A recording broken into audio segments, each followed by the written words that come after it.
Hi అండి, అందరికీ నమస్కారం. ఈ రోజు మన వీడియోలో అయితే లక్ష్మీదేవి చెప్పినట్లుగా ఈ 5 వస్తువులు ఇతరులకి ఇవ్వడం ద్వారా భయంకరమైన దారిద్రాన్ని కోరి తెచ్చుకున్నట్లే. ఇంతకీ ఆ 5 వస్తువులు ఏంటి తెలుసుకోవాలి అనుకుంటే గనక ఈ వీడియోని అస్సలు స్కిప్ చేయకుండా పూర్తిగా చివరి వరకు చూడండి. మరి ఇలాంటి ఎన్నో విషయాలు తెలుసుకోవాలి అనుకుంటే గనక మన ఛానల్ ని సబ్స్క్రైబ్ చేయండి అండ్ ఈ వీడియోని లైక్ చేయండి అండ్ అలానే షేర్ కూడా చేయండి. అస్సలు మర్చిపోవద్దు. ఇక ఏ మాత్రం లేట్ చేయకుండా మనమైతే ఇప్పుడు ఆ 5 వస్తువులు ఏంటో తెలుసుకుందాం. ఆ 5 వస్తువులు ఏంటో తెలుసుకోవాలి అని అనుకుంటే గనక అంతకన్నా ముందు మీకైతే ఒక చిన్న కథ వివరిస్తాను, మరి వినేసేయండి. మధ్యదేశ్ అనే ఊర్లో సుకన్య అనే ఆవిడ వాళ్ళ భర్త మరియు అత్తమామలతో కలిసి సుఖ సంతోషాలతో హాయిగా ఉంటూ ఉండేది. సుకన్య వాళ్ళ భర్త అయిన సంజయ్ ఒక వ్యాపారవేత్త. సుకన్య మాత్రం చూడటానికి అచ్చం లక్ష్మీదేవిలాగా, ఆవిడ చేసే పనులన్నీ కూడా ప్రతి ఒక్కరిని ఆనందింపచేసేలాగా ఉంటాయి. సుకన్య ప్రతిరోజు ఉదయం లేచిన దగ్గర నుంచి రాత్రి పడుకునేంత వరకు కూడా మరి ఇంటి వద్దకు ఎవరైనా వచ్చి ఏదైనా అడిగితే ఖచ్చితంగా దాన్ని దానం ఇచ్చేసేది. ఎవరైనా ఆమె ఇంటి వద్ద నుంచి వెళ్తూ వెళ్తూ ఆకలి అని అడిగినట్లయితే గనక ఎవ్వరిని ఉత్తి చేతులతో పంపేయకుండా, ఖాళీ కడుపుతో పంపేయకుండా వాళ్ళకి కడుపు నిండా భోజనం పెట్టి పంపిస్తూ ఉండేది. సుకన్య అయితే ఉదయం లేచిన తర్వాత చక్కగా వాకిళ్లు కడిగి రంగురంగుల ముగ్గులు వేసి ఆ తరువాత ఇల్లు అంతా శుభ్రం చేసుకొని చక్కగా స్నానమాచరించి ఆ తర్వాత తులసి చెట్టుకి నీళ్లు పోసి లక్ష్మీదేవికి పూజ చేసేది. మరి ఇంతేకాకుండా సుకన్య వాళ్ళ అత్తామామల్ని చాలా బాగా చూసుకునేది. మరియు భర్త అంటే అమితమైన ప్రేమ. ఆమెకి భర్త తప్ప వేరే లోకమే తెలీదు. భర్త లేకుండా అస్సలకే ఉండలేదు. మరి అటువంటి సుకన్య ఎవరైనా ఇంటి వద్దకు బిచ్చం కోసం వచ్చినట్లయితే గనక ఖచ్చితంగా వారికి పెట్టే తీరుతుంది. ఎవరిని ఉత్తి చేతులతో అసలు వెళ్ళనిచ్చేదే కాదు. అటువంటిది ఒకానొక రోజున సుకన్య వాళ్ళింటికి ఒక ఆవిడ వచ్చి, అమ్మా సుకన్య, మా ఇంటికి చాలా మంది చుట్టాలు వచ్చారు, వారందరికీ నేను వండి పెట్టాలి.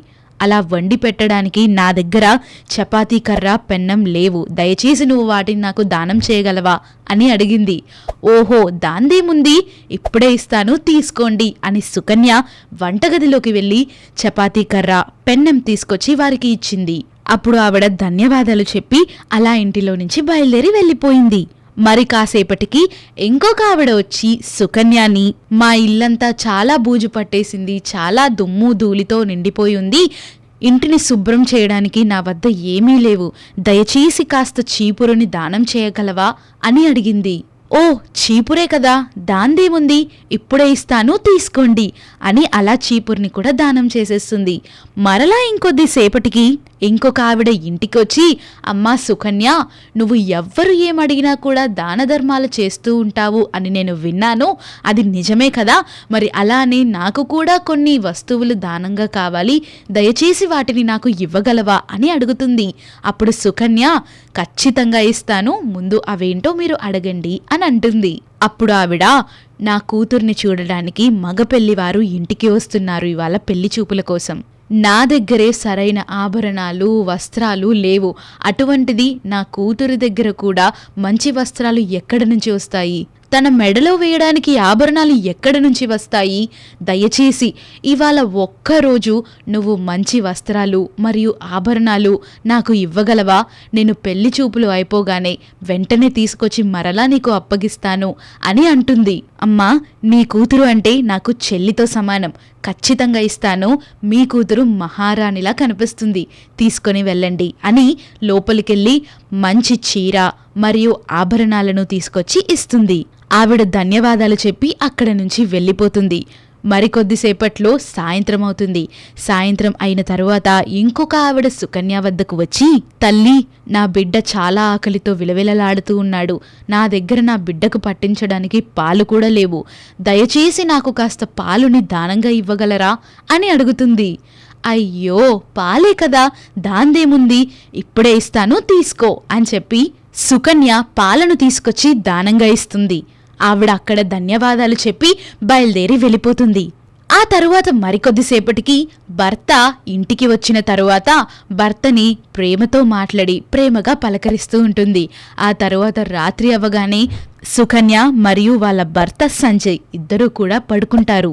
ఉదయం లేచేసరికి ఒకతను పరిగెత్తుకుంటూ సుకన్య వాళ్ళ ఇంటి వద్దకు వచ్చి సంజయ్తో ఈ విధంగా చెప్తారు, మీరు వ్యాపారం చేసే షాప్ అంతా కూడా లూటీ అవ్వబడింది, దొంగలు వచ్చి మొత్తం అంతా కూడా లూటీ చేసుకుని వెళ్ళిపోయారు అని చెప్తాడు. చెప్పగానే అలా కంగుతిన్న సంజయ్ వెంటనే పరుగున వెళ్ళి మొత్తం చూస్తాడు. చూస్తే అంతా దొంగల దోపిడీ జరిగిపోయి ఉంటుంది. మరలా తిరిగి వచ్చిన తర్వాత బాధపడుతూ ఉండగా సుకన్య అంటుంది, మీరు బాధపడకండి, మనం మళ్ళా మన వ్యాపారాన్ని మొదలు పెట్టవచ్చు అని ఇంట్లో ఉన్న బంగారం డబ్బులు చూడ్డానికి వెళ్తుంది. తీరా చూస్తే అక్కడ ఉన్న బంగారం డబ్బు అన్నీ కూడా మాయమైపోతాయి. అప్పుడు సంజయ్కి చాలా కోపం వచ్చి, ఏంటిది, అసలు ఏం జరుగుతుంది, ఇక్కడ ఉండాల్సిన డబ్బు బంగారం అన్నీ ఏమైపోయాయి అని గాంభీరంగా అడుగుతాడు. అప్పుడు సుకన్య, నాకు తెలీదు, అన్నీ నేనిక్కడే పెట్టాను, నేను కూడా ఇంట్లోనే ఉన్నాను, కానీ ఇవన్నీ ఎలా వెళ్ళిపోయాయో నాకు నిజంగానే తెలీదు అని అంటుంది. అప్పుడు సుకన్య భర్త అయిన సంజయ్ మరియు సుకన్య యొక్క అత్త మామలు సుకన్యని విపరీతంగా తిడతారు. నానా మాటలు, అనరాని మాటలు అన్నీ కూడా అంటారు. నువ్వు ఎవరిని పడితే వారిని ఇంట్లోకి రానిస్తావు, ఎవరేమడిగినా కూడా లేదు అనకుండా అన్ని దాన ధర్మాలు చేస్తూ ఉంటావు, నువ్వు అలా చేయడం వల్లే ఎవరో తెలియని వ్యక్తులు ఇంటిలోకి చొరపడి ఇలా దొంగతనం చేసి ఉండొచ్చు అని సుకన్యని తిడుతూ ఉంటారు. అప్పుడు సుకన్య, నేను నిన్ననే ఒకరికి ఆభరణాలని దానంగా ఇచ్చాను, ఇప్పుడే వెళ్ళి వాటిని తీసుకొని వస్తాను అని వెళ్తుంది. తీరాన అక్కడికి వెళ్తే ఆ ఇంటికి తాళం వేసేసి ఉంటుంది. అప్పుడే సుకన్యకి అర్థమవుతుంది ఆవిడ ఆభరణాలను తీసుకొని పారిపోయింది అని చెప్పి. అప్పుడు మరలా ఇంటికి వచ్చి సంజయ్కి సుకన్య ఈ విధంగా చెప్తుంది, స్వామి, ఆవిడ ఇలా చేస్తుందని నేను అస్సలు అనుకోలేదు, దయచేసి నన్ను క్షమించండి అని అంటుంది.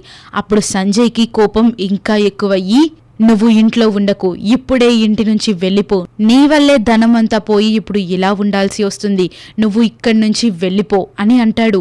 అప్పుడు సుకన్య, స్వామి, నాకున్నది మీరే, మీరు తప్ప ఇంక ఎవ్వరూ లేరు, నేను మీతో కాకుండా ఇంక ఎక్కడా ఉండలేను అని అంటుంది.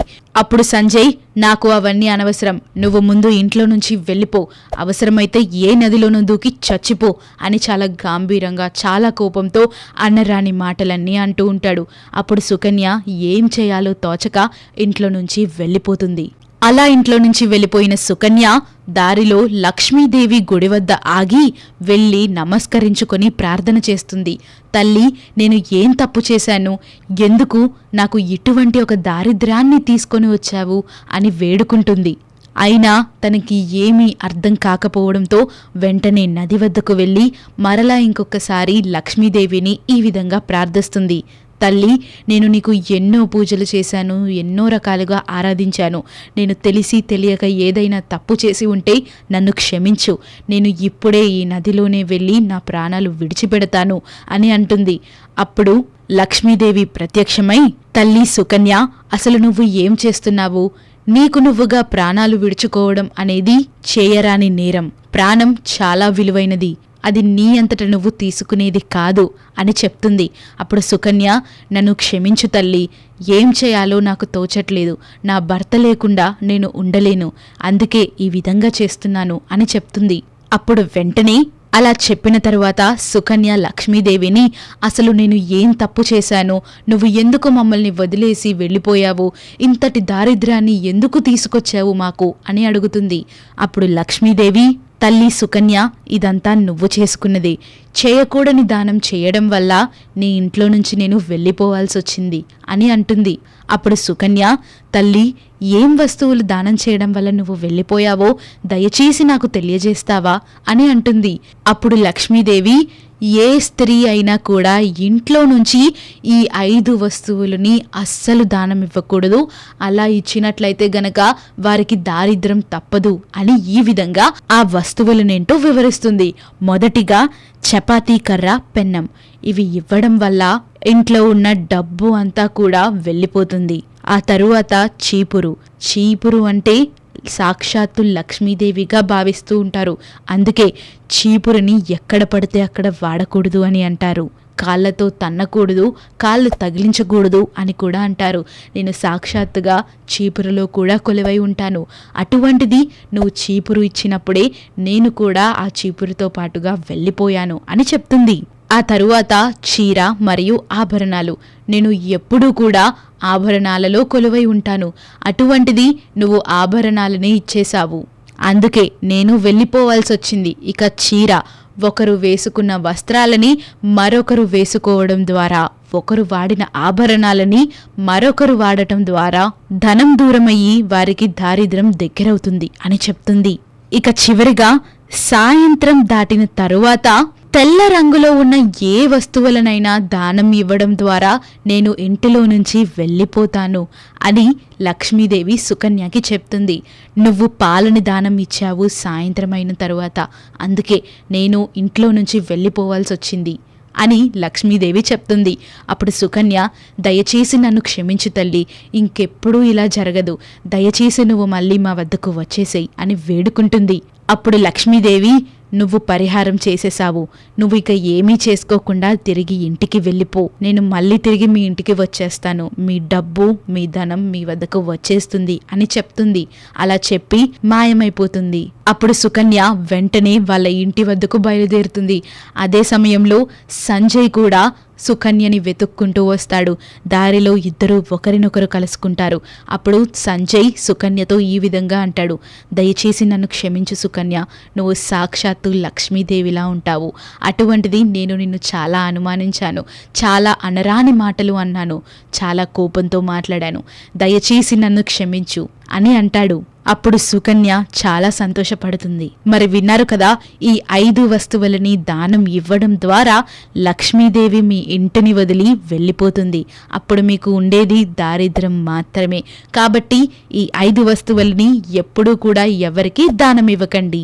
మరి వీడియో అంతా గనక మీకు నచ్చినట్లయితే లైక్ చేయండి, షేర్ చేయండి, ఇంకా మన ఛానల్ని సబ్స్క్రైబ్ చేసుకోవడం మాత్రం అస్సలు మర్చిపోవద్దు.